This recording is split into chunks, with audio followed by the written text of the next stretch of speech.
bersama saya Adernali di channel YouTube RRI Bandung. Jangan sampai pernah lupa subscribe dan like, komentar Anda juga.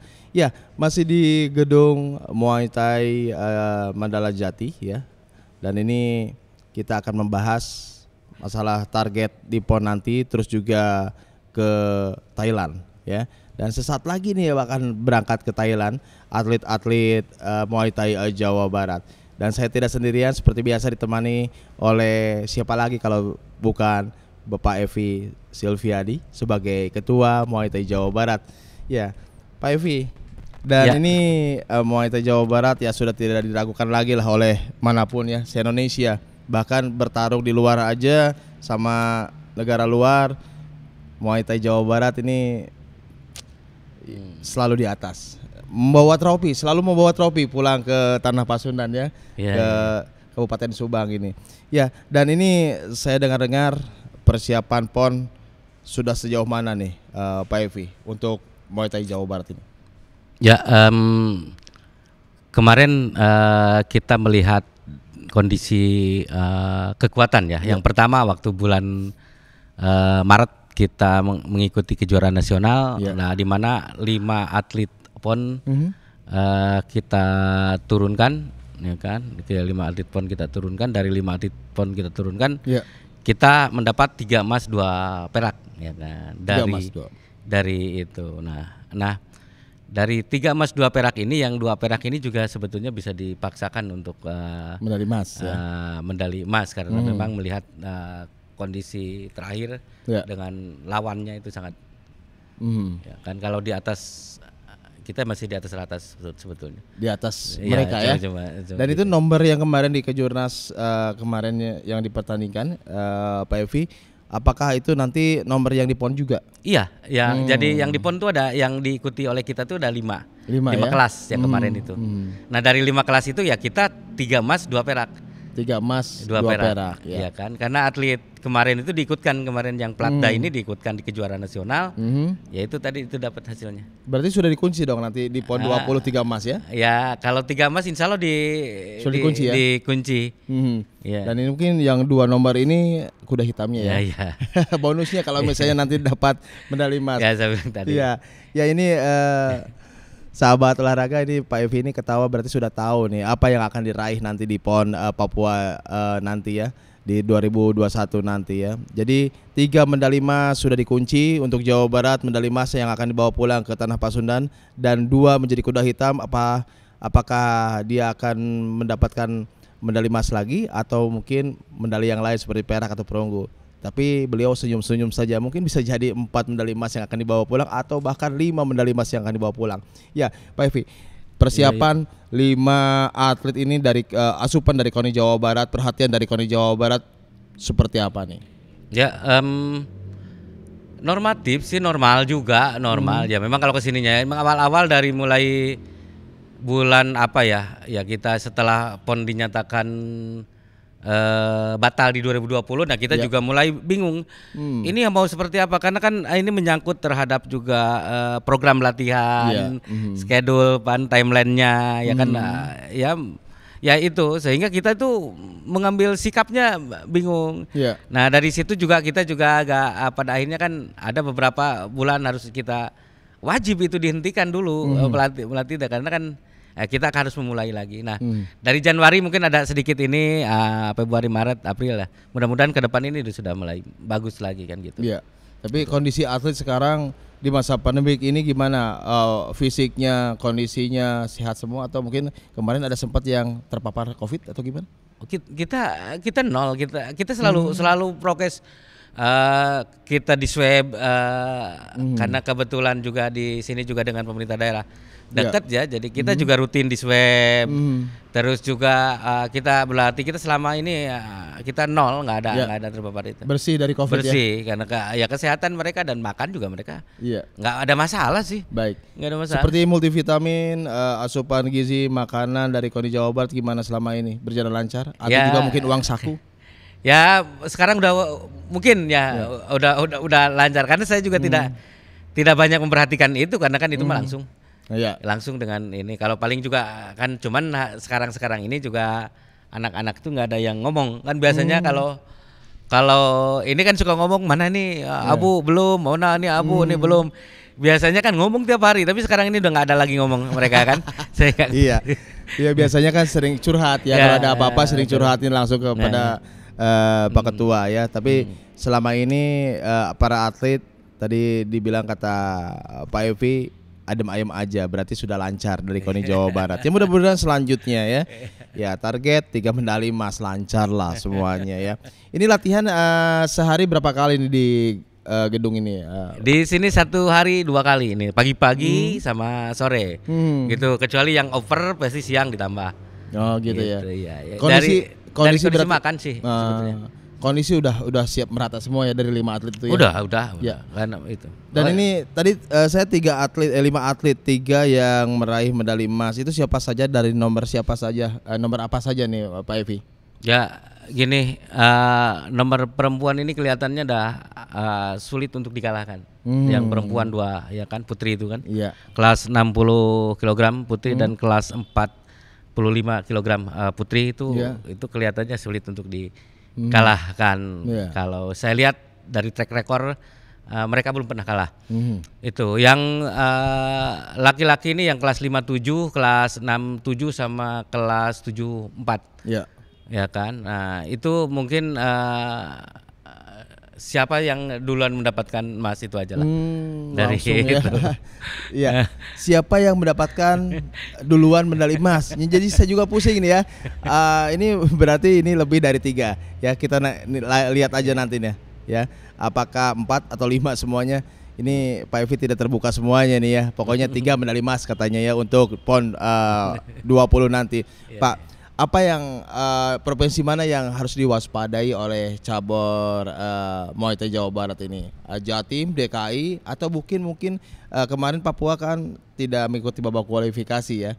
Nah, bisa saja Papua menyembunyikan atletnya atau petarungnya yang luar biasa nanti. Gimana Pak? Kalau secara teknis, ini kan masing-masing kelas punya ini ya.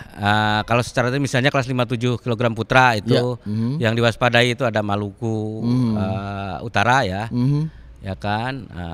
Itu yang memang ada bersaing lah. Terus juga kalau kelas 6 7 Jawa Tengah lah gitu kan, misalnya itu. Kelas apa lagi ya? Kelas 74 malah Banten mungkin. Tapi kemarin kita menang sih, Banten juga ada. Jadi itulah. Kita nggak ada yang tabrakan dengan tuan rumah. Ya. Jadi lancar lah ya. Lancar. Udah ada kontretannya ya. Ya. Ya, baik. PON sudah aman nih ya. Pemerhati olahraga dimanapun Anda berada, PON sudah aman. Dan sekarang saya ingin menanyakan tentang ini, ke luar negeri ya, ke Thailand. Kenapa memilih Thailand? Apa kiblatnya memang Muay Thai itu di Thailand atau gimana? Ya, begini, ada ruh tersendiri ya. Ketika kita sudah melakukan beberapa kali misalnya sparring dengan Thailand, dan juga ada beberapa ilmu yang belum kita dapat sebetulnya untuk mengambil Muay Thai secara murni. Walaupun memang jujur Jawa Barat ini ya kita juga tidak terlalu full amat itu karena ini kita juga Muay Thai Indonesia kan. Nah kan gitu. Ini Muay Mandala Jati. Tapi diambil ruhnya itu, ya kan, makanya. Tapi sebelum ke Thailand. Kita mengambil di Bali dulu.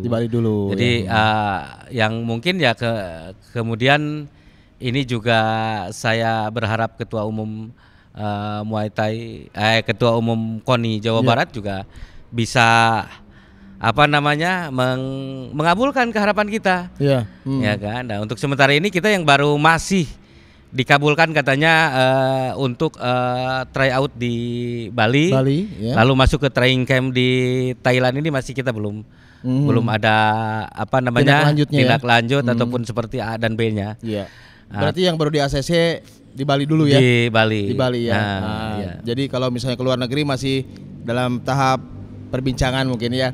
Dikarenakan ini COVID-19, apakah di sana protokol kesehatannya di Thailand mungkin ketat atau seperti apa? Di Thailand udah nyaman. Di per 1 Juli udah bebas banget COVID ya. Iya ya kan, yang penting bawa surat dari sini ini, bawa surat sudah divaksin. Ya. Ya kan, selain swab itu kan sudah vaksin. Itu kan syaratnya aja. Dan saya pikir sangat efektif dan memang sangat penting. Masuk ke Thailand itu sangat penting. Karena atlet akan lebih pede. Iya kan? betul. Sudah kan gini, berhadapan dengan atlet Jawa Barat itu naik ke ring itu mental sudah kita menang. Satu ya kan, karena di Jawa Barat. Nah, ditambah lagi ada kepercayaan diri dari atlet setelah dia mampu berlatih di sana, sparring dengan itu di sana gitu kan. Nah, itu juga menambah percaya diri. Memang di masa Covid ini susah ya mencari latih tanding ya. Ya sangat sulit, apalagi di Indonesia ya maaf. Ya, Jawa Barat di atas ya. Kita berat mencari ini kemana? Ya berarti harus ke Thailand. Iya, harus ke Thailand. Ya. Di Bali ini ada karena di situ tuh bule semua. Oh iya. Gitu. Yang memang orang-orang bule latihannya di Bali gitu. Oh, jadi pelatihnya juga ada Thailand di kata situ. orang Sunda bilang mah diadu kenyang bule gitu. Wanian kene. Jadi coba-coba gitu. Iya, baik. Ini kira-kira nih, ini dan kotretan setelah di Bali dan juga di Bali 1 minggu ya, 1 bulan. 1 bulan di Bali, terus di Thailand berapa bulan? Di Thailand 1 bulan juga. 1 bulan. 1 bulan sampai 1 bulan setengah lah. Pulang ke sini September ini sudah oke. Oh, sudah oke ya. Sudah dalam siap tempur perawatan ya. Perawatan. Nah ini biasanya nih masyarakat ini menanyakan ya masalah tentang biayanya. Ini menghabiskan biaya berapa sih ke Thailand, ke Bali dengan ke Thailand? Nggak besar juga sih ke Thailand itu paling per orang ya kurang lebih 15 sampai 18 jutaan per bulan satu orangnya. Satu orang gitu ya? Iya, satu orangnya. 18 jutaan satu orang di Thailand. Iya, Terus ini berapa? 15. Bawa berapa ini ya? Pelatih berapa? Terus juga official berapa ke sana? Ya paling kan kita atlet 5 ditambah ya pelatih mau cukup 1 ya cukup 1 atau 2 atau 2 nggak apa-apa. Ya kan ada pelatihnya di sana. Oh gitu ya. Paling ya kita juga cuman ya atlet 3, pelatih dan helper gitu kan. Ya taruhlah 3 lah. Jadi cuma 8 orang lah. Oh atlet tidak dibawa semua atau gimana? Ya atlet kan cuma 5 di bawahnya. Kita nggak bisa dengan atlet bayangan atlet secondnya nggak bisa diambil karena kan efisien. Iya. Gitu. Baik. Ini sangat murah ya. Mudah-mudahan Pak Ahmad Saifuddin sebagai Ketua KONI Jawa Barat ini pesan dari Pak Evi supaya bisa dikabulkan ya untuk supaya lebih mantap lagi Jawa Barat ya. Dan harapan Pak Evi sendiri, Pak Evi sebagai Ketua Muay Thai Jawa Barat, harapan Pak Evi sendiri untuk masyarakat dan juga untuk pemerintah setempat bahkan untuk KONI Jawa Barat mau seperti apa Pak Evi? Ya, saya ngobrol objektif ya. Saya melihat niat dari Ketua Umum KONI Jawa Barat ini luar biasa. Kebijakannya sangat tepat. Ya kan dalam mengambil keputusan-keputusan di dalam memanage olahraga. Saya tahu persis beliau. Saya hanya berharap